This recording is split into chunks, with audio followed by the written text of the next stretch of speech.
I'm here at Oulton Park for the final round of the Javelin Trackdays Sprint Series in the Renault Clio. Very much looking forward to it, also very nervous. Thankfully just passed a noise test, which is good. It's a little bit greasy. Hopefully that's going to sort itself out soon, or at least by the end of the day. Nothing to win in practice, so may as well just try and get through that first couple of laps. So this is my Renault Clio. It's got a few different changes to it. So we've got this front splitter at the front, we've got the track car aero spoiler on the rear. We also have no rear seats. We've got the strut at the back and bucket seats up front with harnesses. And the guy I bought it from left in Queens of Pop CD3. So thank you very much for that, Liam. Of course, we've also got the puppies on there as well. So the way that Javelin works, there is one practice run followed by 6 timed runs. Classes are by power and road legality. I'm in the J10 class, which is the highest you can go while still being road legal, because I drive this car to the track, I drive it around the track, and I'm going to drive it home, assuming it's still in one piece. Now, I've done thousands of laps around Oulton Park over the years on the sim, but I've never actually done one in real life. And as we come through Old Hall Corner, we're going to see yellow flags, so slow down. But thankfully, those lights go green again. Off we go, and you can see that the front windscreen is starting to get foggy, and by the end of one lap it is pretty bad. So I'm gonna have to try and sort this out for the next runs because I can barely see. Great photographer there on the day, and he managed to get this one of me, so you can barely see me through there. Definitely gonna sort that out for run 2. Okay, done my first one, the practice one. Went really well, a bit slippy, but not much you can do about that. So let's see how it goes and try to get some better runs in. Now, run 1, the first competitive run for me of the day. Loads of wheel spin off the line because, as you can see, it's pretty greasy. But up into second, up into third, turn into Old Hall Corner, through there nice and safely, use all the track-ish. You couldn't go onto the green. If you went into the green, then you got a lap disqualified. If you were on the curbs though, that was okay. So we've gone through Denton, down into Cascades. Great corner, lots of elevation change, so you feel the car grip up a little bit on the exit. Use the corner on the outside. Coming down now fast, straight into Island Bend, which is a terrifying corner because, as you can see, there is no runoff, and as soon as you're on that grass you are either going to be into that wall before the corner or that wall after the corner. So it's a bit of a challenge to sort of make yourself go a little bit faster in each time and not brake and lose too much. So through Shell Oil's corner, coming down now into Britain's chicane, taking it pretty steady for this first run. There's another 5 after this, and as you can see, the conditions are not too great. It's not terrible, it's not actually raining, it's just greasy.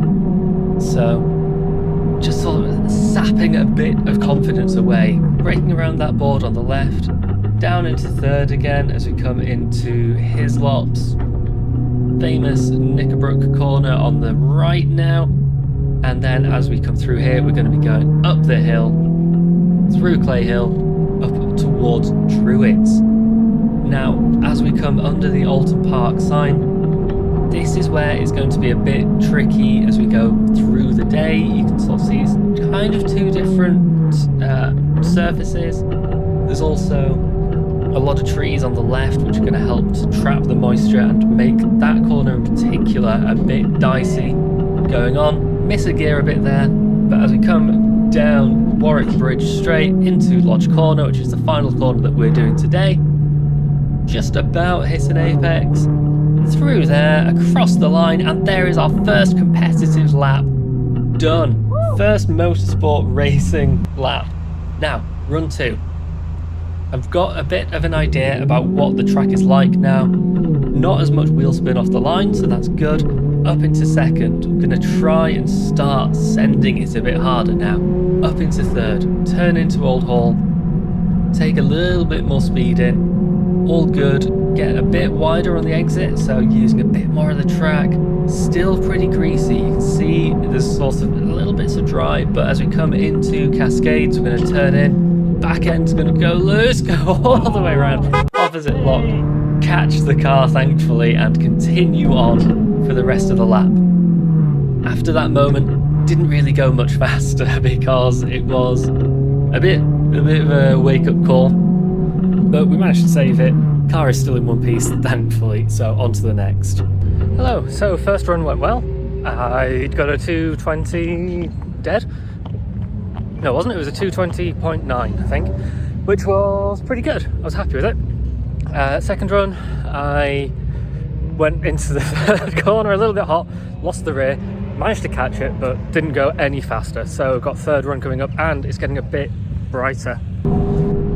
So watching what happened there, you can see as we come down into Cascades, still greasy, turn in, the rear decides it wants to go around instead of the front, so full opposite lock there, trying to catch the car.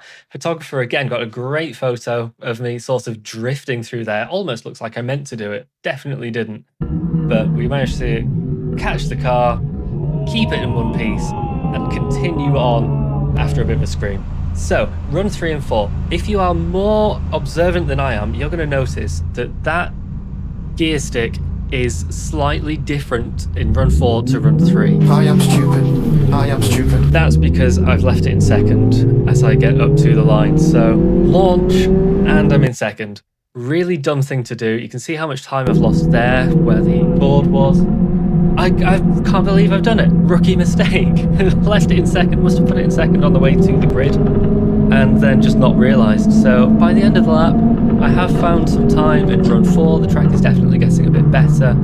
So coming through Old Hall, you can see, not Old Hall, through Lodge Corner, you can see I've made a bit more time. So I just did something really stupid. I set off in second instead of first. Really stupid thing to do, really dumb. It impacted my launch for sure. I looked down, I was like, why is this slow and why am I doing 50 in first? And then I realised it was too late. So it's a lot more sunny now, you can see the weather, it looks good. It's pretty dry for the first 2/3, and then as soon as you get through Knickerbrook, coming up the hill into that double right-hander, it's over, there's trees over it and it gets damp.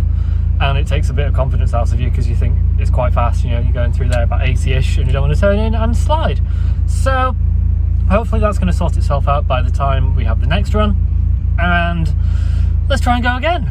So obviously I wasn't the only one there that day. We've got Tom, who we've seen in other videos. There he is in his Audi TT taking Cascades. Very nice. But the whole thing is really good. There's so many different classes for everyone. So there's also this lovely old Ford rally car getting a good launch. There's also this absolutely rapid thing. Listen to that, and suddenly it is gone. They were getting like 1.5 second launches compared to about 2.5 for me, so I've got a long way to go if I want to compete against them. There was also a rally going on in the interior circuit, so loads of stuff to go and watch. Really exciting if you like cars, and there was also even this lovely old 356 rally car. In case you're wondering, I've got 9.9 miles per gallon on average so far since getting here, so that's not very good. I have also done, well, 1.4 gallons of petrol in 15 miles. You're a thirsty bitch! James. And here we go. So run 5, making absolutely sure that I'm in first gear this time. Off we go. You can see that the track is a lot drier now than it was at the start of the day, so hopefully we're going to be able to take a bit more speed in and get some better times, have a bit more fun as well. A leaf goes flying off the dash, or at least off the bonnet, as we go through Old Hall, down towards Denton's, into Cascades. Hopefully it's going to stick this time. The thing about Javelin is that you aren't allowed to warm the car up or the tyres at all. And honestly, with the amount of time you're sort of waiting in the pits to go out, if you did warm everything up, it would get cold anyway. So the first half of the lap is usually a little bit hairier, a little bit more wild than the second half, just with the tyres sort of getting up to temperature. Still having a little bit of a fight through Island Bend. Coming up towards Shell Oil's corner. Lovely, great, big hairpin. You've got a load of camber in there to help as well, coming out of there using all the track. You can see it's still a little bit damp offline, especially where the trees are covering the track. Obviously this was done in November, so the sun doesn't get too high, doesn't really get a chance to dry out the entire track. But as we come through onto Hilltop and Foster's, it's really dry everywhere, so going to be taking a lot more speed in this time.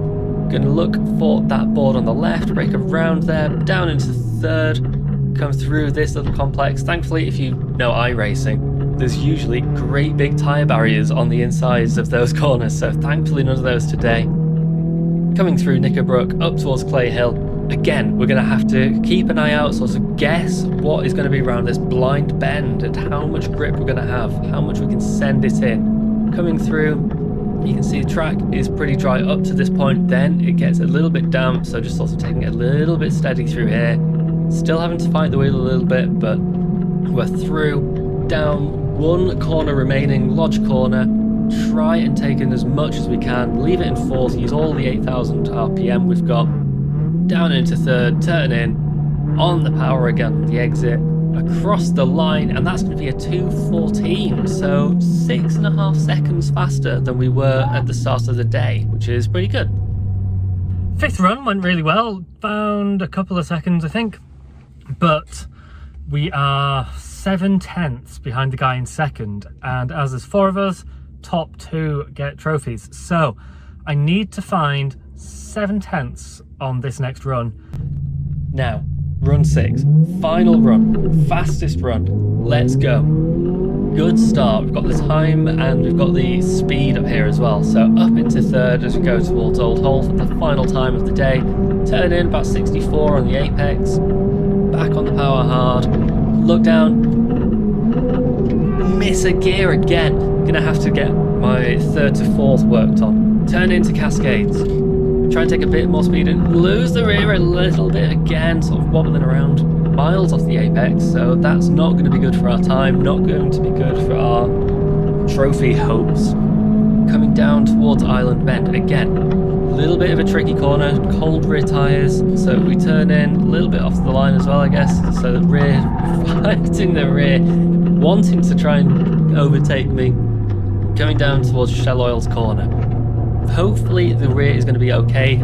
Those are the 2 fastest corners on the track as well, I think, if we exclude Druids, but you know, we're going to be a little bit more into the run by the end. So as we turn into Britain's, through the left, right, left, a little bit of understeer on the middle part of it, but not too bad. Back on the power, using the track, coming diagonally across the straight to set up for the next right-hander.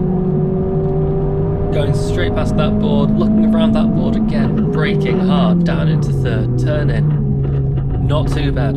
It's not understeering now, the rear isn't really fighting. 50 through those corners, so pretty good. Back on the power hard as we come out of the corner. Up the hill, through 70. We're going to go through 80 miles an hour, up towards 90, through 90 as well, and then see how much grip we're going to have. So turn in. It's pretty dry, still a little bit damp on the absolute apex, so try and stay away from that. Run over the curb on the exit there. Lovely, great big burr as we run over it through 80, through 90, up to 97 very briefly. Again, bouncing off the revs. Down into third, missed that apex a little bit. Definitely going to have to work on that if I'm coming back here next year. Across the line though for a 2:12, so best run of the day. Started off with a 2:20, worked it down with some more, obviously track time, obviously the conditions got better as well, so found just over 8 seconds. There's my time on the board, a 2:12.58, and that is my day done. Last run was quite hairy. Went faster, didn't get fastest, didn't get second fastest either, so no trophy, but I had a really great time, had a lot of fun, and we'll definitely be back.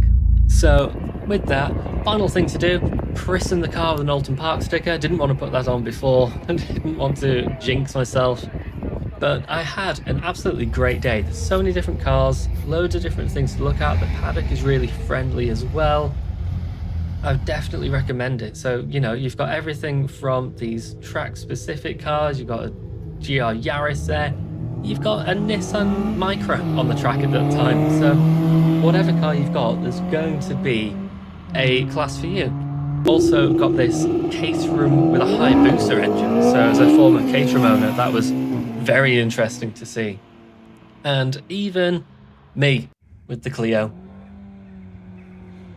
If you're looking for something like this, would really recommend. Obviously you're the only car on track at each time. Well, there's about a 30-second gap between all of you. So thank you very much to Javelin. Really enjoyed it. I definitely want to try and do every round next year because it was so much fun. Some great photos as well. And thank you for watching. I hope you enjoyed it as much as I did, and hopefully see you out on track soon. Cheers.